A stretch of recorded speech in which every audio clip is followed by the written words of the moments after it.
एकता बढ़ाता है और माना जाता है कि यह ताजगी का एहसास दिलाता है।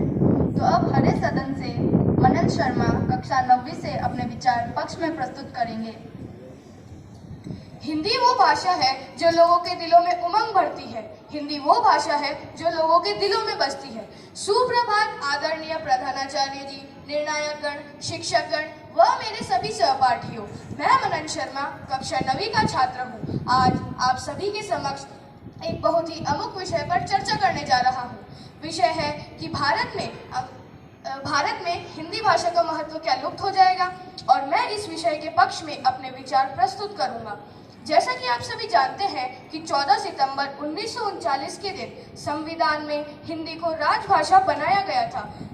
इसलिए हम हर साल 14 सितंबर को हिंदी दिवस मनाते हैं। हिंदी ही एक भारत की ऐसी भाषा है जिसे बोलने में हमें अपनापन महसूस होता है। हिंदी ने हमें अंतर्राष्ट्रीय स्तर पर बहुत मान और गौरव प्रदान करवाया है। लेकिन क्या आप ये बात जानते हैं कि अंग्रेजी लुप्त होने की कगार पर है, और इसके एक या दो नहीं बल्कि कई कारण हैं। जैसे कि दूसरी भाषाओं पर हिंदी से ज्यादा ध्यान देना, जिन भाषाओं में शामिल है अंग्रेजी, फ्रेंच और ऐसी ही आदि भाषाएं। और तो और विद्यालयों और दफ्तरों में अंग्रेजी आना आवश्यक हो चुका है। विद्यालयों में सारी पढ़ाई अंग्रेजी में और दफ्तरों में सारे कागजात अंग्रेजी में ही होते हैं। और क्या आप ये बात जानते हैं कि भारत की आज़ादी के बाद भी कई बाहरी देशों ने भारत में व्यापार नहीं छोड़ा, और उनमें से कई ऐसे देश हैं जो अभी भी हिंदी को लुप्त करके अपने भाषा और धर्म को भारत में लाने की कोशिश में है। अगर हमें हिंदी को लुप्त होने से बचाना है तो इन सभी नीतियों को सफल होने से रोकना होगा, और हिंदी भाषा जो हमारे दिल से निकलती है, जो हमारे दिल में बसती है, उसके लिए प्रचार प्रसार का कार्य करना होगा। तो आज के लिए बस इतना ही। उम्मीद करता हूँ कि आपको मेरे विचार अच्छे लगे होंगे। धन्यवाद। जय हिंद, जय भारत। धन्यवाद मनन। क्या तुम बता सकती हो अन्य रंगों की तुलना में कौन सा रंग सबसे पहले अपनी ओर ध्यान केंद्रित करवाता है? लाल रंग। इसी कारणवश लाल रंग के स्तर पर इस्तेमाल किया जाता है। अब लाल सदन से प्रेक्षा पुरोहित कक्षा 10वीं से अपने विचारों को विपक्ष में प्रस्तुत करेंगे। निज भाषा उन्नति अहे, सब उन्नति को मूल। बिन निज भाषा ज्ञान के मिटे न हिय को सूल। आज हिंदी भाषा की सुंदरता, सरलता व युगों युगों से फैले इसके वर्चस्व का महत्व बताने मैं प्रेक्षा पुरोहित आप सभी को सादर नमन करती हूँ। आदरणीय प्रधानाचार्य जी व शिक्षकगण की मैं आभारी हूँ जिन्होंने मुझे हिंदी के अनंत अहमियत बताने का मौका दिया।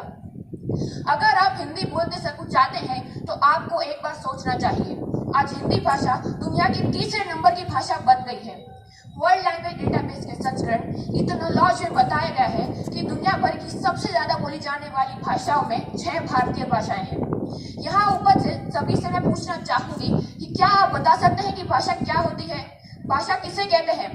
संक्षिप्त में बता देती हूँ कि भाषा वह सशक्त माध्यम है जिसके द्वारा हम अपने भावों और विचारों को दूसरे व्यक्ति पर प्रकट कर सकते हैं। बिना भाषा के आपसी संवाद भी संभव नहीं है। विश्व की प्रचलित भाषाओं में हिंदी ने जो शीर्ष स्थान बनाया है वह किसी भाषा के विकास की दृष्टि से अभूतपूर्व है। दरअसल देशी विदेशी भाषाओं के शब्दों को जिस सहजता के साथ हिंदी ग्रहण कर खुद को समृद्ध करती है वह हिंदी का विशिष्ट गुण है। अरबी, फारसी, पुर्तगाली, फ्रेंच और अंग्रेजी के सैकड़ों शब्द हिंदी में घुल मिल गए हैं। इससे हिंदी और समृद्ध हुई है। क्या आप आलू, कैंची, रेल, पैजामा, टमाटर को बराए कह सकते हैं? नहीं, लेकिन ये शब्द मूल हिंदी के नहीं है और इनसे हिंदी विस्तृत रूप से अपना वर्चस्व स्थापित किया है। आज हिंदी भारत में सबसे ज्यादा बोली जाने वाली भाषा है। यद्यपि पिछले दशक में अंग्रेजी बोलने वाले लोगों की संख्या में भी वृद्धि हुई है, जो हिंदी की वृद्धि दर की तुलना में बहुत कम है। दुनिया भर में 61.5 करोड़ लोग हिंदी भाषा का प्रयोग करते हैं। यहाँ मैं कहना चाहूंगी कि अंग्रेजी पढ़कर यद्यपि सब गुण होत प्रवीण, पे निज भाषा ज्ञान के रहत हीन के हीन। भाषाएं जितने संदर्भों, प्रयोजनों तथा पद्धतियों में प्रयोग की जाती है उतना ही उनका विकास होता है। यदि व्यवहारिकता की बात की जाए तो परिवार के रिश्ते, चाचा, मामा, ताऊ, फूफा, मौसा, सबके लिए अंग्रेजी में केवल एक ही शब्द है, अंकल। हिंदी भाषा में जैसा उच्चारण किया जाता है वैसा ही लिखा जाता है। जबकि मेरे प्रिय विपक्षी दल आपको स्कूल लिखने के लिए SCHOOL का उच्चारण करने के बाद में लिखना होता है स्कूल, या साइकोलॉजी और चेकोस्लोवाकिया जैसे शब्दों की स्पेलिंग का तो उच्चारण से दूर दूर तक का नाता नहीं है। अच्छा, केमिस्ट्री लैब वाले कोपड़ा साहब कहेंगे या केमिस्ट्री लैब वाले चोपड़ा साहब। और तो और दोस्तों, TO2 तो जियो वो होता है ना, PUT पुट और PUT बट, DOOR डोर और ROM रूम। वाह क्या बात है। हिंदी का महत्व इससे बढ़ गया है कि हमारे देश के प्रधानमंत्री श्री नरेंद्र मोदी जी अपना विश्व स्तर के अंतर्राष्ट्रीय सम्मेलनों में अपना संबोधन हिंदी में देते हैं और सभी देश उनकी बात को तवज्जो देते हैं। यह भारत को पुनः विश्व गुरु बनाने की ओर का पायदान है।